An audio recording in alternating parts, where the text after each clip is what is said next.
Palapit na tayo ng palapit sa buwan ng Marso at pahina na rin ang pahina ang amihan. Kaya naman alamin na natin ngayon kung malapit na bang magsimula ang panahon ng tag-init mula kay Pag-asa Weather Specialist Lori de la Cruz.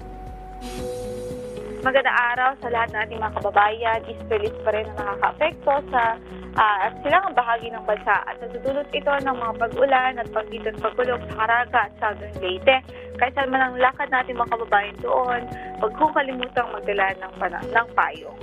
Samantala sa Metro Manila at natitirang bahagi ng bansa, generally fair weather apart from localized thunderstorms.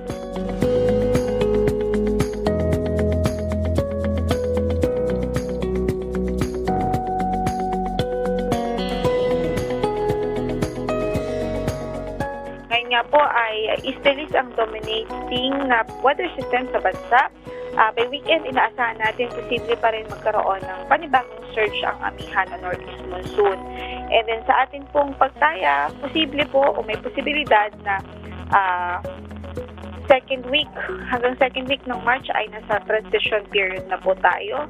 And then posible po by third to fourth week of March ay maideklara ang tag-init season sa bansa. Yan po ay base lamang sa data natin ngayon. Pero maaari pa po itong magbago kung kaya mag-monitor pa rin sa mga updates ng Pag-asa. At sa ngayon naman ay wala tayong bagyo na monitor inside the Philippine area of responsibility. Samantala narito naman ang 3-day weather update natin sa ilang key cities sa bansa. Ang pinakamababang temperaturang naitala sa araw na ito ay sa La Trinidad na 11.3 degrees Celsius. Narito naman ang mga lugar na nakapagtala pa ng ibang mabababang temperatura.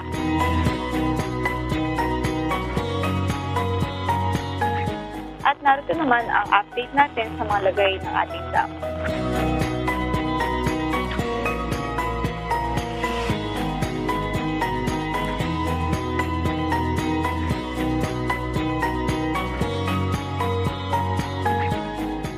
Yan ang latest mula sa Pag-asa. Ito po si Lori de la Cruz. Maraming salamat Pag-asa Weather Specialist Lori de la Cruz. At paalala muli sa ating mga kababayan para maging ligtas sa lahat ng pagkakataon mula sa epekto ng pabago-bagong panahon. Ugaling tumutok dito lang sa PTV Info Weather.